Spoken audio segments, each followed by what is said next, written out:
And the cricket season is finally underway with the Tri-series starting on Friday and the Asia Cup on September 19th. Welcome to the shiny side. I'm your host Faris, and we're back after a long time. And I have with me once again Omer Basir. Omer, welcome to the show. Thanks, Faris. How are you? I'm well, and even though we've had some sporadic cricket, Bangladesh, West Indies, but it looks like now this is now when the season is really kicking in, full-fledged season with a bunch of stuff and culminating, of course, in the T20 World Cup in March. So yeah, how are you looking ahead? Excited about the season? Yeah, definitely. I think some consistent cricket from here on. And I think in a way the team has maybe taken a little, Pakistani team has taken a little bit more shape since over the last few months. So some hopefully we can see some consistent performances from them as well. Things are so bad that right now, when I'm watching people's views, like even people like Basit Ali and Kamran Akmal and Mirza Iqbal Beg, even their criticism of PCB is sounding really smart to me right now. So that's just how bad things have been. But to get into things, right? So, for some context, right? So, we're just coming off a horrid 18 months with the Pakistan team, Champions Trophy at home. Couldn't make it to the semi T20 World Cup disaster before that in the US. Of course, you were there in a game or two. Since then, we've had a change in tack, change in strategy somewhat. New captain, new coach. Of course, Mike Hesson has taken over as coach. Salman Ali Agha is the captain now in for T20. And Akib Javed seems to have taken a bit of a backseat, which I think is a good thing. But Umar, before we get into all of that, let's look at the squad, right? So let's get right into it. So Pakistan announced their 17-man squad. This is, of course, the triangular series between the UAE, Pakistan, and Afghanistan. It's all in Sharjah. Start this Friday. Uh, if you look at the batting, so we've got Sahbzada Farhan, Saim Ayub, Fakhar Zaman, Salman Ali Agha, Hassan Nawaz, Haris, and Hussain Talat. In all rounders, we have Fahim Ashraf, Khusdal Shah, Mohammad Nawaz. In the bowlers, we have Haris Rauf, Hassan Ali, Wasim Jr., Salman Mirza, Shaheen Afridi, Abrar Ahmed, and Sufyan Mukim. The guys who are not there, some of the notable ones are, of course, Babar Azam and Rizwan, as well as Abbas Afridi and Naseem Shah. So, initial thoughts on the squad before we dive in? Yeah, it's obviously, over the last couple of years, the discussion has been on whether Rizwan and Babar make the T20 team, right? So obviously, this selection committee, this leadership team has decided that they're not fit for T20 at the moment. Interesting. I mean, I think a lot of people were asking for it, so they're getting what they wanted.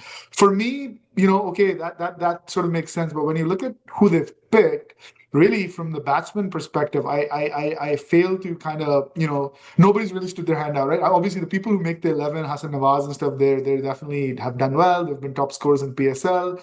But then some others like Hassan Talat and then Khusdil Shah and others, like I don't know if they've had any notable performances that I think those are things you can debate about, right? So for me, I'm missing some backup in the batting lineup outside of who'll make the 11. And then in the bowling side, Mohammad Wasim, he hasn't been around the squad in a long time. So that's an interesting selection as well. I was really happy to see Salman, the fast bowler who played Salman Mirza. recently, Salman Mirza, him make the squad because he performed well and you couldn't ask of anything else. So I'm glad there's some consistency there. I think the big thing for me that stood out overall over the last few months is that I think there was very, I don't think they came out and said that, but in New Zealand and then against Bangladesh, there was a lot of experimentation. People who did well, they weren't always picked. So I think they were trying a bunch of players, but now it seems like they've landed on, I think they know who their top 11 is. So I think in a way, I'm happy to see some consistencies there.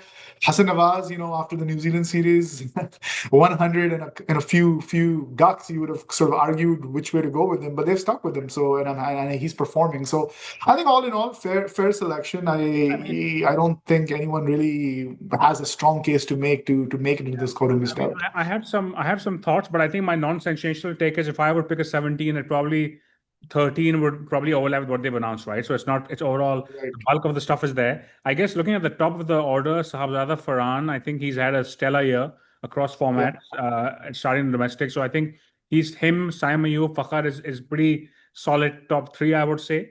And then Hassan Nawaz and Salman Ali Agha. I mean, you can have your doubts about Salman Ali Agha, but I think he's probably as a leader he's done well so far. and I like what I've seen of him. In fact, I think we called this on the show months before that he's probably a future captain of Pakistan. The only thing is we probably thought he would make it to captain in Tests and ODIs before T20 because his place was barely locked there. So I feel like I like the look of the batting overall. Uh, Mohammad Haris, wicketkeeper, fine. Hussain Talat, like you said, it's a question mark. Uh, Again, Hassan loves all rounders. We've learned that already. He loves Yeah. putting them in. So we've got Fahim Ashraf, Khusdal Shah, if I can call him an all-rounder, Mohammad Nawaz. And then, of course, we have Saim and Salman Ali Agha who turn their arm. So when we get to the 11, I'm pretty sure Hassan will want to play three specialist bowlers and a bunch of all-rounders. I would probably personally go with four specialist bowlers. But I think that's where it's an all-round heavy side. On the bowling front, arguably this is the strongest spin attack we've had in a while, by the way, because we have Abrar and Sufyan Mukim. So I feel like they both bring their different kind of mystery and wrist spin. I think it's interesting to have. Of course, they're both very inexperienced, especially Sufyan. But I think given a lot of the important cricket in the next 6 8 months is in Asia. So we start off, of course, with the Tri-series in Sharjah, then the Asia Cup in Dubai, and then even the T20 World Cup. Most of our games will be in Sri Lanka.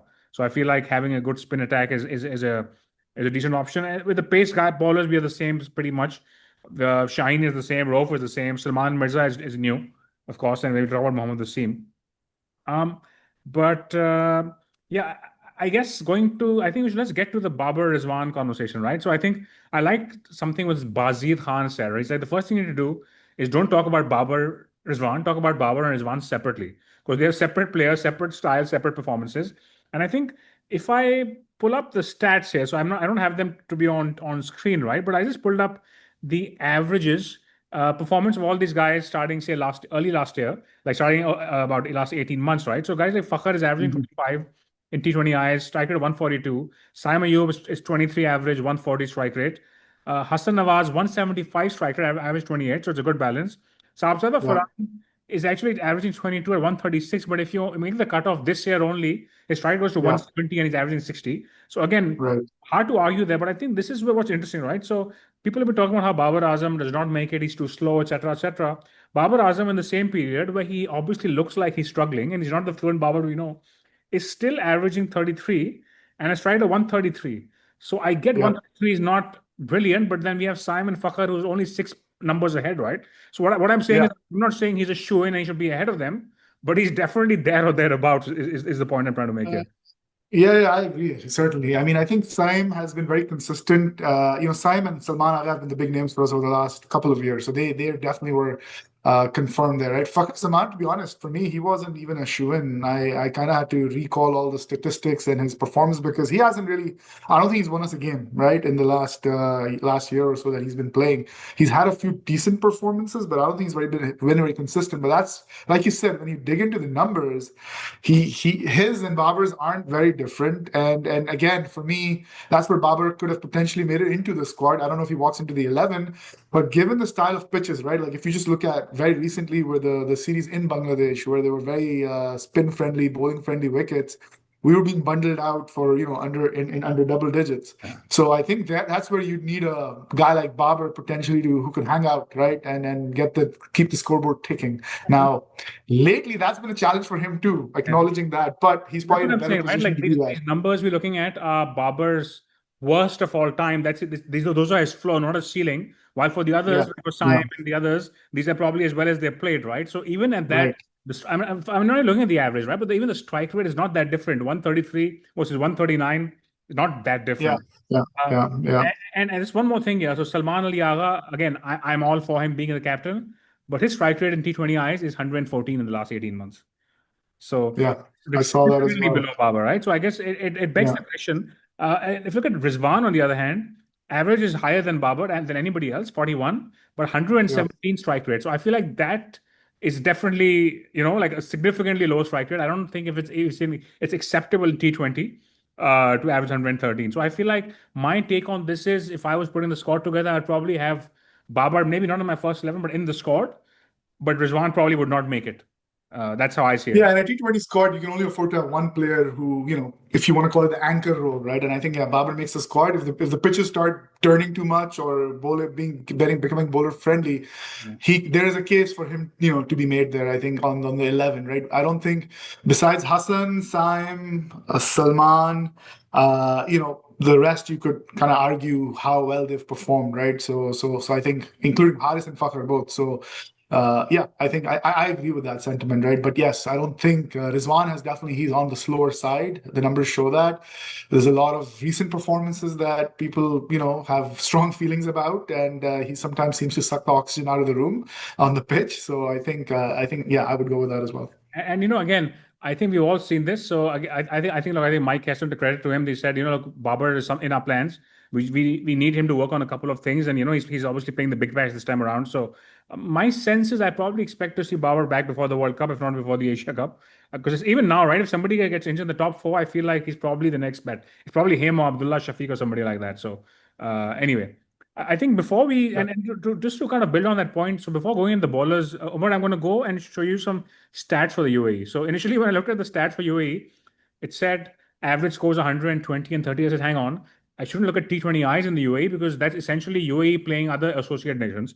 So then I changed the stats, and what I did was I'm looking at the ILT20 stats for the last years, which is the international league that happens there, a lot of player talent, and there the average person score in Dubai is 156, in Sharjah is 170, and Abu Dhabi is 174. So again, these are definitely numbers on the lower side compared to what you see anywhere.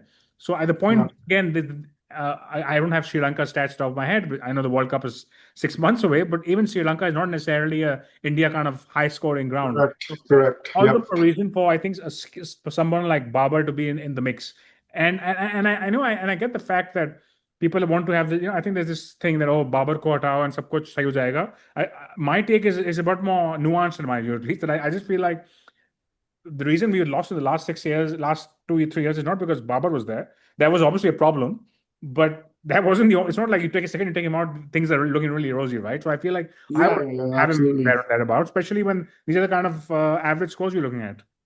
Yeah, yeah. I mean, this team, from a batting perspective, Saim and Hassan Nawaz are the two match winners we have here, right? Like we're really looking at them. And then obviously with Fakhr and the others, hopefully they can come along to the party as well. But those are two guys. Those are two standout over the last, recent time who we look now to take us forward. And then the rest should help just, I mean, Mohammad round Haris out the also team. has had a decent time. I mean, the last series was not so good, but before that, he was against Bangladesh, right? But very different conditions. So let's see.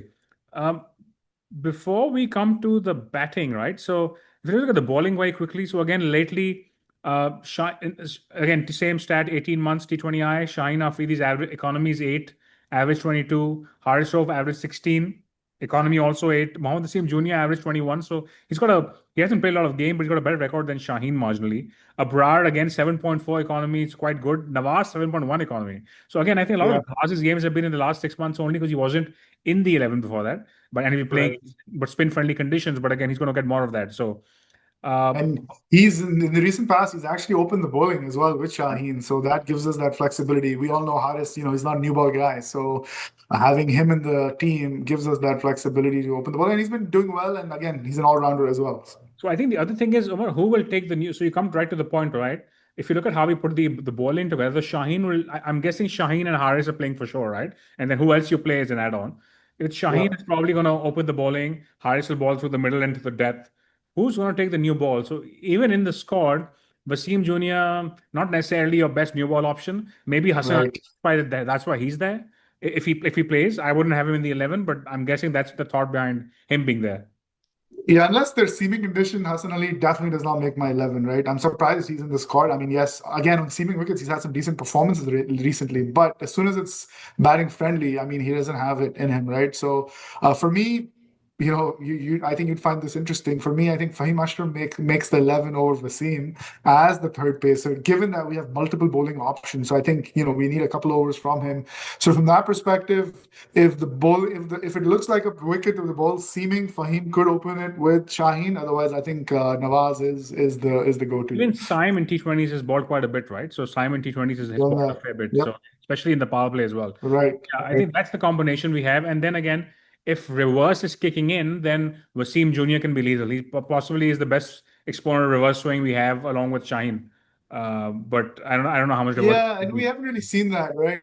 We haven't really seen reverse come show up so much recently. So Wasim's, I mean, he had some really good games when he came on, right? And then I think through injury and just Naseem rising and all the the competition for space for space in the team, he lost out. But so I'm happy to see him back. But again, he hasn't really played recently, so it'd be curious to see Also, how I he's feel doing like and what he can I do. Abbas Afridi, I'm disappointed not to see him in the squad. I feel like he's generally done well Right. whenever he's there. His Yep. record is as good as Yep. anybody else in the last year and a half.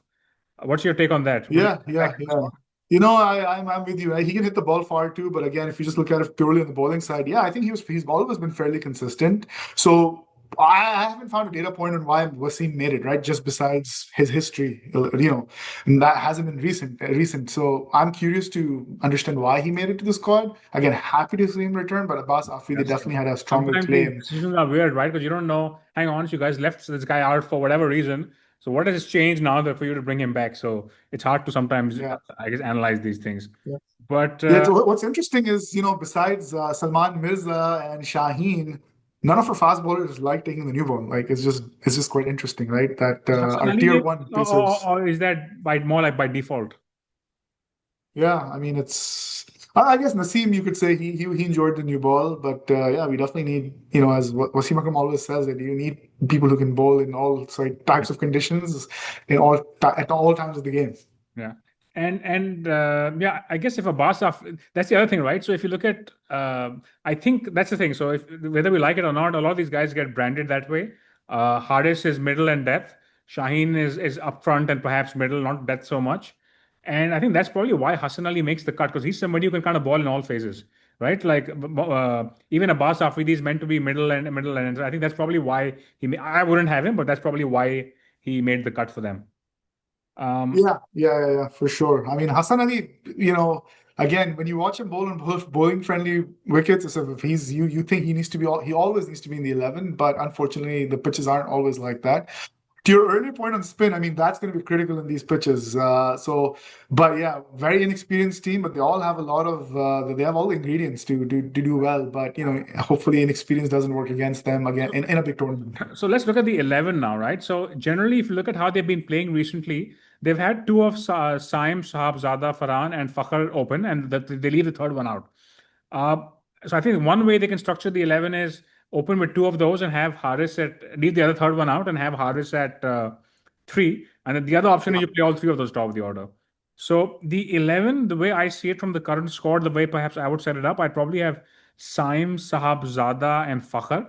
And then top three, and then Hassan Nawaz and Salman Ali Agha at four and five. And who comes in depends on the match situation, really, right? So I think if you're like lose two wickets early, then perhaps Salman Ali Agha comes in. But if you come in, goes down and at 70 for two or something, then perhaps you have the other way and you have Hassan Nawaz come up. At six, I guess that by default leaves Mohammad Haris, right? So now you have five spots left. So what I would do, and it's not what the Pakistan team would do, was I would probably play Shaheen and Rauf and Abrar and Sufyan Mukim. And to balance that out, I would probably play Fahim at seven. So I have Fahim at seven uh, from batting So did point of Nawaz not view. make your 11? In this, because in this scenario he will not because I'm playing both Mukim and Abrar. Okay. But Okay. like the way I see the structure is if I was to bring Nawaz in, then I would probably drop one of the spinners and then bring in Wasim Jr. or Hassan Ali, something like that. So that's the balance I'm going Okay. with. So Okay. my choice of all Okay. rounder depends on the rest of the combination, I guess. But what I am doing is I'm Okay. playing four specialist bowlers here, and then you have Okay. Fahim along with Simon Salman as your sixth bowler. So I feel like that's not so risky. How would you put the 11 together? Yeah, so for me, the openers are like in they're set in stone. Sabzada, Farhan, and Saim. Like they are opening for sure, right? They've both been the standout performers. I think Haris probably number three, but I think yeah, from three to five, six is very fluid, right? But I think Haris, he's probably caused the most damage early top of the order when he's done well. So I think I'd let him Would you have go in Fakhr? early. Sorry, would you leave Fakhr out the 11 or is he on a bat later? No, Fakhr is in my 11, but him and Salman are more, shepherding my middle order. So I'm looking at them. Hassan Haris, number three, Hassan probably number four, and then it's Fakhr and Salman coming in. And that's to, make sure that there's some experience there in the middle to guide the innings, So your right? top six is the Uh, same as mine, but a different order, perhaps. Yeah, yeah. And then Fahim Ashraf comes in at seven. I think he's got some, good again all-round capability. Nawaz definitely makes my 11. I think his bowling is back to where it used to be. He's been bowling consistently. He's performed at the bat as well. So for me, he makes the 11 for sure. And then Shaheen and Aris, right? So really it's about who's number 11. Sufyan Mukim is my go-to spinner. So Abrar misses out, but between Sufyan, Nawaz, and Saim, I think those are three decent spinners, all different types of spinners. So I think there's good variation there. So, again, Shaheen opens the bowling with either Nawaz or Fahim Ashraf, and then you have Haris Rauf as the middle order pacer. So that's how I'm looking at the So team. Nawaz becomes your fourth bowler. So Nawaz, I guess he's a kind of a specialist bowler. You could call him that. But yeah, do you think Yeah, the bowling lineup is strong enough? Yeah, so I mean, if you look at who's outside, yes, I think Wasim or Salman could come in for Fahim Ashraf as a pacer, but given the number of bowling options we have, I think we're okay going that way, right? And Fahim So Ashraf has stood, can stand his ground. So I'm a couple quite of overs sure from him. they're likely to go with your 11 than mine because I know Hassan loves depth. Hassan loves long batting orders. So I'm pretty Yeah. sure we see both Nawaz and Fahim in the 11. So I think your structure is probably similar to what they will go with. And they've played that recently, but if you look at all the games we've won, right, it's pretty much our batting wins it. If our batting fails, like we're not going to win a game right now. That's maybe how T20s are played, right? Your batting team you need to put score on the board. But I feel like with this approach, to maybe the point you're trying to make, right, is you don't have enough out and out maybe fast bowlers to go and start taking wickets, but at the same time I don't know if we have anybody of that quality who's sitting out that we were really missing out on, right? I think these guys are good enough, but really this is a team that's going to win games by putting up a good score or hopefully chasing it down. Just an added point. We are the Tri-series. We're going to be playing Afghanistan and we're playing UAE. Afghanistan will probably come on us with like three or four high quality spinners. Oh yeah. So so I Oh think yeah. how we take on spin will probably be a key factor of how successful we can be. How Yeah. would Yeah. that change your Yeah. choice of like I guess 11 or bowlers or how do you look at the opponents? No, it doesn't. I think all the games in the Tri-Series are in Sharjah, so it kind of balances it out. It's a smaller ground. No, I don't think I would change that. I think you still have three spinners in the 11. I don't think you need more than that in a game. And again, Salman Agha's there too, right? So you do have a potential fourth. So no, I think this team for me I is the mean, team across all grounds, and that's where if the ball started doing a bit too much, that's where I would have liked to have Babar in my squad and I would have brought him in, right, for somebody in the middle order. just a quick point. So looking ahead to the Asia Cup, which comes 10 days later, that's in Dubai. So similar conditions, but perhaps less sprint friendly, bigger ground slightly. Would you have a similar 11 or would you say you need a bit more, I don't know, pace or something? No, I'd go with the same 11 to start out. Okay, cool. And I guess they'll probably experiment a bit in this series, right? So they probably want to try. You know what? I'm pretty keen on. I think this whole thing. There's a lot of talk about experimenting and how the best teams rotate their players to try out their bench. But I feel like I would like to do that. But I think we've done that a fair bit, and I think I want to see the point where we kind of start playing our best 11 every game now. Also, Right. We need to I build think momentum. Yeah. you need to you experiment with your bench once you know what your best 11 is. So I think we're at the point now we need to kind of lock down a best 11 and give them as many games as possible in specific roles. Yep. No, exactly. Everyone needs to know going to the Asia Cup, everyone needs to know their role. You're right. I mean, there needs to be and momentum, right? Confidence, nothing helps you win games. Confidence is a big key in all of that. So I think that's what we need to do is now breed that. And yes, if you win the first two, three games, then maybe you can rotate a player or two, but I don't think you want to really start making big changes right before a big tournament. So I think as far as the tri-series is concerned, the Afghanistan game is key, right? Because I think our first game is Afghanistan, and then Yeah. if we can win that and we beat UAE the next day, then I think you kind of have a foot in the door, right? So then you can probably experiment a bit more. But if you don't win the first game, then the essentially rest of it becomes kind of, I guess the UAE games also become very key for us then. So cool. Before Oh, we yeah. go, any predictions for the tournament? For the Tri-Series? Yeah. I think the team's taking good shape. I see us winning all our games in the Tri-Series. I mean, the way I see it, I feel like we'll probably play Afghanistan thrice and the UAE twice. I imagine Afghanistan will get one game off us. I just hope it's not the final. Uh, Yeah. but Yeah. Okay, good stuff, Umar. Thank you for being on. And those of you watching, if you have a view on what you think the 11 should be, then please leave a comment. And we will probably be back next week with some more looking back at some of the games of the Tri-series. In the meantime, stay tuned to the shiny side.